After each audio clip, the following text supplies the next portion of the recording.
La historia del poder y la libertad comenzó incluso antes de nuestra especie. Pasaron tribus, reinos, imperios y repúblicas. Momentos buenos y momentos muy oscuros. ¿Cómo se dieron los procesos e hitos en el camino hacia los derechos y la libertad? ¿Será que el oprimir y dominar es una tendencia natural en nuestra especie? ¿O aún existe la esperanza de alcanzar una sociedad realmente justa?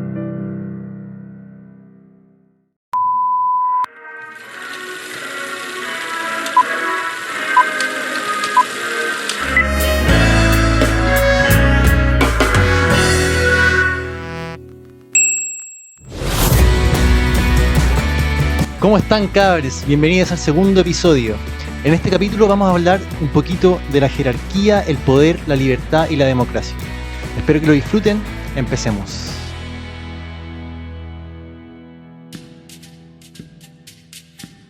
Todo partió con el Australopithecus, quienes andaban en bandas ya que por separado las probabilidades de supervivencia eran mucho más escasas. La jerarquía se establecía por la fuerza física. Si estabas con alguien más fuerte, tenías más probabilidad de sobrevivir.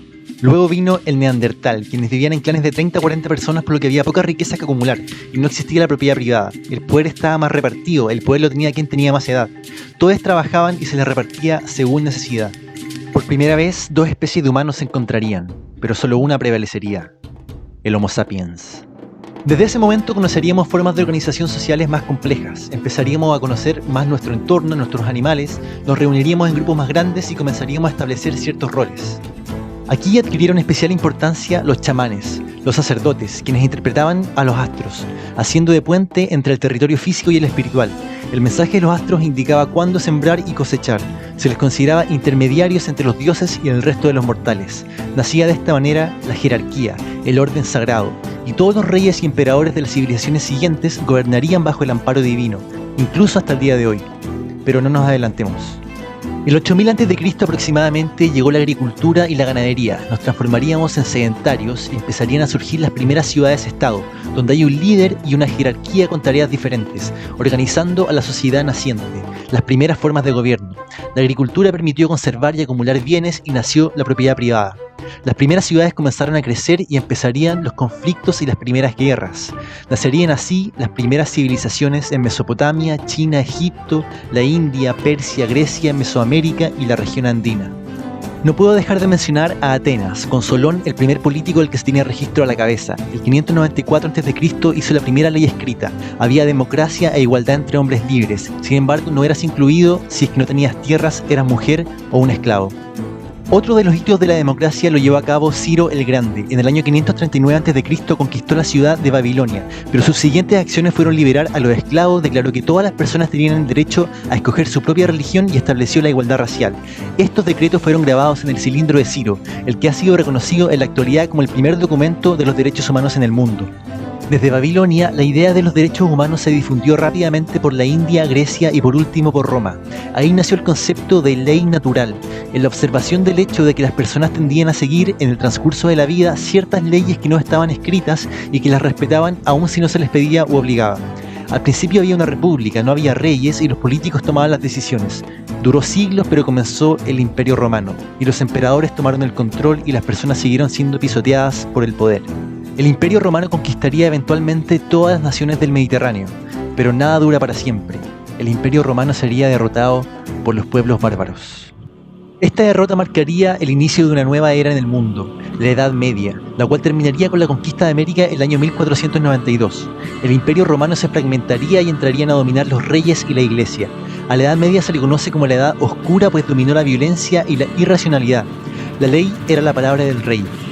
La Iglesia utilizaba la figura y el poder de Dios para imponer su voluntad. Mantuvieron su poder bajo el horror, la tortura y la muerte. No había libertad de expresión.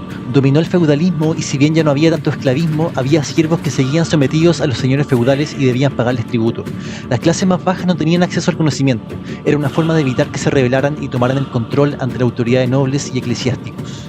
Se vería una luz de esperanza con la Carta Magna, otro hito de la democracia. El año 1215 los súbditos del rey Juan I de Inglaterra lo forzaron a firmar la Carta Magna, la cual le daba derecho a la Iglesia a estar libre de la intervención del gobierno, derecho de todos los ciudadanos libres a poseer y heredar propiedades y que se les protegiera de impuestos excesivos y principios de garantía legales e igualdad ante la ley. Es ampliamente considerada como uno de los documentos legales más importantes en el desarrollo de la democracia moderna. Llegamos de esta forma a la Edad Moderna, una época de descubrimientos. Los españoles y portugueses cruzarían el océano para encontrarse cara a cara con los pueblos indígenas de América. Llegaron imponiendo su cultura y religión. Muchos indígenas los recibieron como dioses y muchos otros les enfrentaron. Daba igual.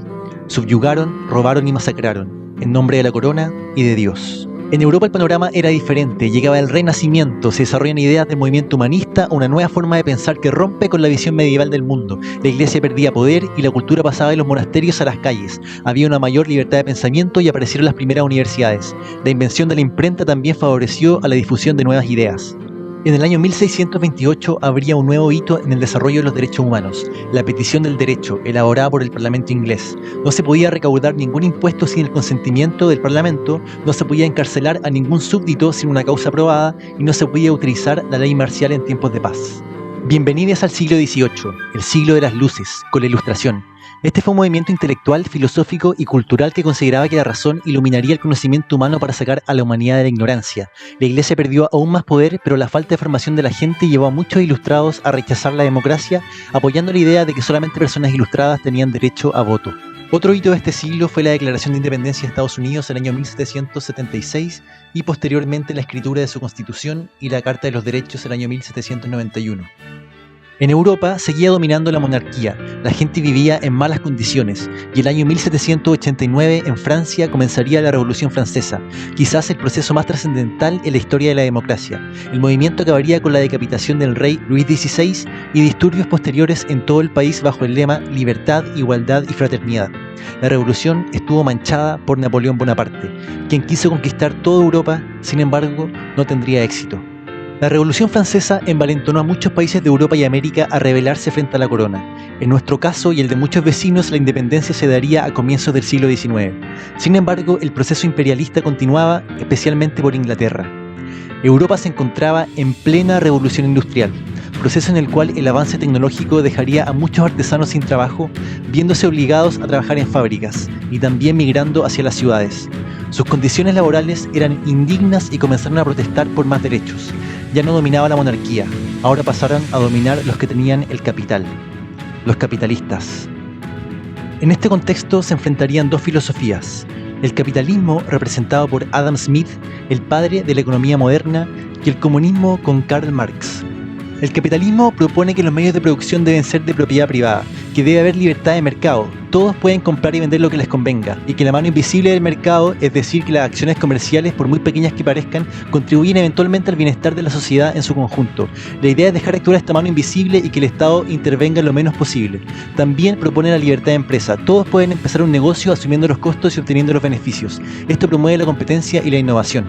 El problema que veía Marx era la plusvalía, es decir, la ganancia recibida por la inversión hecha, que vuelve solamente al capitalista. Para Marx, esta es una forma de explotación y conlleva al enriquecimiento del capitalista y al empobrecimiento del trabajador o la trabajadora. El capitalismo dice que el desarrollo del mercado lleva a más ofertas de trabajo y te daría la libertad de buscar el trabajo que más te convenga. Sin embargo, si hay mucha gente sin empleo, la gran demanda de trabajo hace que los salarios finalmente bajen.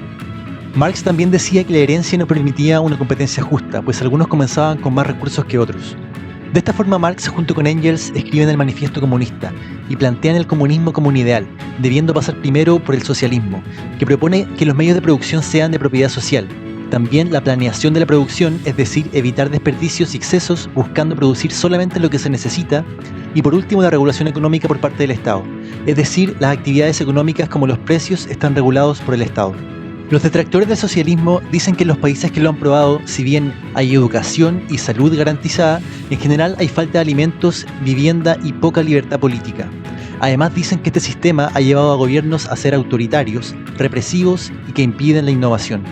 Como veremos, ninguno de estos dos sistemas, al menos en el siglo XX, traería libertad o felicidad. Por un lado, el siglo XX sería positivo para la democracia, pues las mujeres lograrían el derecho a voto en prácticamente todo el mundo. Sin embargo, a comienzos de siglo seríamos testigos del primer enfrentamiento a gran escala, la Primera Guerra Mundial, que trajo estragos en Europa. Sin embargo, Estados Unidos, el gran vencedor, se levantaría como la primera potencia mundial y viviría una época de gran bonanza económica y social, los felices años 20, exhibiendo el American Way of Life en todo el mundo. Pero era todo una ilusión. el capitalismo vería su derrota más dura con la crisis del año 1929. Miles de personas y empresas caerían en bancarrota. En Rusia se crearía la Unión de Repúblicas Socialistas Soviéticas, la cual terminó en manos de Stalin, y se instauró un verdadero culto a la personalidad. La literatura lo alza como uno de los dictadores más déspotas que la humanidad haya conocido. Sometió el gobierno a su autoridad, implantando un autoritarismo íntegramente tiránico que reprimió toda libertad de expresión. También nacería el fascismo, un movimiento ideológico y sistema político de carácter totalitario y ultranacionalista originado en Italia con Mussolini, en el periodo entre guerras. Fue pretendido como la tercera vía frente al comunismo y el liberalismo y se implementó sobre la base de un régimen autoritario, antidemocrático, xenofóbico y monopolizado. Tenía una marcada tendencia al anticomunismo y antisemitismo, cuyos integrantes fueron perseguidos, denigrados y eliminados. Este pensamiento asentó sus bases en el darwinismo social, creencia análoga a la selección natural del mundo animal, la cual afirma que la evolución social de la humanidad, las naciones, razas o cualquier grupo social con la capacidad de sobreponerse a los demás y subsistir, tiene el derecho legítimo de someter o eliminar al más débil. Este conflicto entre sociedades es un proceso natural y necesario para que las razas y naciones superiores, en este caso la raza aria, sean seleccionadas, sobrevivan y dominen. En palabras más simples, justifica la supervivencia del más apto. El perpetrador de dicho dogma sería, por excelencia, el nazismo, con Adolf Hitler, quien terminaría asesinando a la mitad de la comunidad judía. Así llegó la Segunda Guerra Mundial, con todos los horrores que conocemos. Millones de personas murieron, millones quedaron sin hogar o morirían de hambre. Una vez terminada la guerra, en abril de 1945, delegados de 50 naciones, Chile entre ellas, se reunieron en San Francisco con la meta de crear un organismo internacional para promover la paz y evitar guerras futuras. Así nació la ONU, y el año 1948, la Comisión de Derechos Humanos de la ONU, con Eleanor Roosevelt a la cabeza, redactó el documento que se convirtió en la Declaración Universal de los Derechos Humanos. Manifiesta que todos los seres humanos nacemos libres e iguales en derecho y dignidad, y somos todos iguales, no importa cuál sea nuestro origen. Todos tenemos derecho a la libertad y nadie será sometido a esclavitud ni torturas, entre otros. Pero la verdad, estábamos muy lejos de alcanzar sus valores. Llegaría la Guerra Fría, esta lucha inagotable entre el capitalismo, con Estados Unidos a la cabeza, y el comunismo con la Unión Soviética, e intentaron imponer su ideología en diferentes países del mundo, entre ellos Chile. Segundo, Z es Radio Cooperativa, 11 de septiembre de 1973. El centro de Santiago se está convirtiendo en un campo de batalla. Comenzaba una dictadura en nuestro país, en la cual se violaron los derechos humanos de forma sistemática, bajo un gobierno militar totalitario liderado por Augusto Pinochet, quien despreciaba la democracia. La democracia es el mejor caldo de cultivo a los comunistas. El régimen duraría 17 años, hasta que el plebiscito del año 1989 nos trajera de vuelta a la democracia. Al mismo tiempo se terminaba la Guerra Fría y trajo esperanzas al mundo. Sin embargo, los conflictos continúan, seguimos sin entendernos, continúan las guerras en muchas partes del mundo y se sigue asesinando en el nombre de Dios o Alá. Uno de los principales conflictos de la actualidad es la guerra, tal vez más silenciosa, por la hegemonía económica mundial, que se vive entre Estados Unidos y China, que por supuesto termina afectando eventualmente a cada rincón del planeta. Como reflexión, la democracia que actualmente prevalece en el mundo está basada en la división de poderes. El poder legislativo que escribe las leyes, el poder judicial que interpreta estas leyes y por último el poder ejecutivo. Ellos están en teoría por las personas y nosotros elegimos en lo que se llama democracia representativa quiénes serán los que tomen las decisiones por nosotros. Sin embargo, hay otros poderes, llamados poderes fácticos, que influyen determinantemente en todo, como son los medios de comunicación, quienes forman la opinión pública, la iglesia y las grandes empresas, cuyo poder muchas veces presiona e influye en la toma de decisiones. Además, en teoría, los partidos políticos representan a un sector de la población, pero esto llevó a la formación de la llamada clase política, un sector muy alejado y desconectado de la población, que muchas veces aboga por sus propios intereses. Además, en muchos países de Latinoamérica no existe buena educación y hay poco conocimiento histórico y político, lo que conduce a lo que ahora se conoce como populismo, es decir, ofrecer intereses de la gente como lema de campaña, manipulándolos y así ganar votos.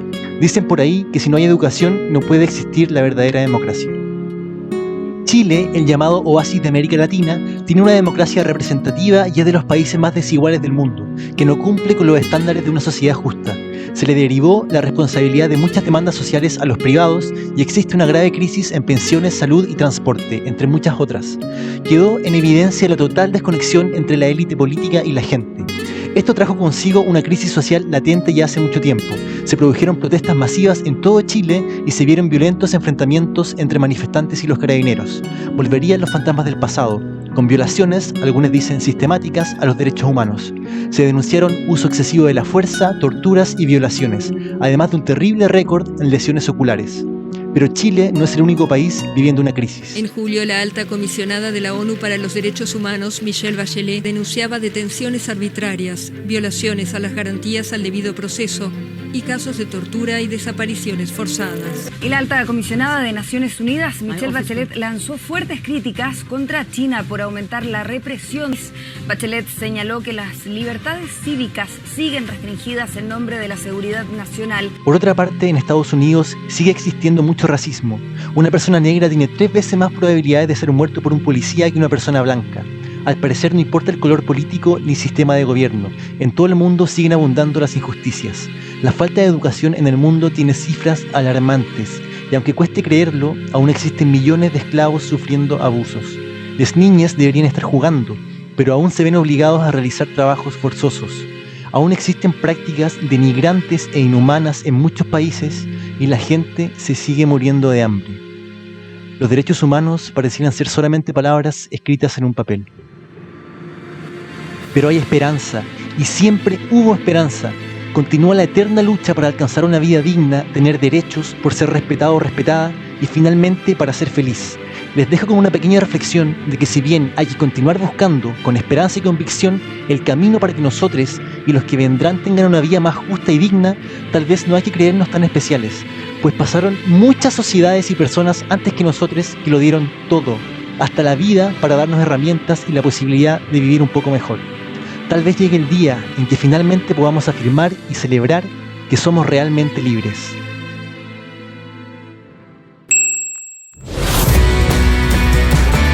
Bueno, cabres, llegamos al final del capítulo, espero que lo hayan disfrutado, y si bien nos queda mucho que recorrer en el sendero de la justicia y la libertad, insisto, creo que vamos por buen camino. Nos vemos en la próxima. Chao.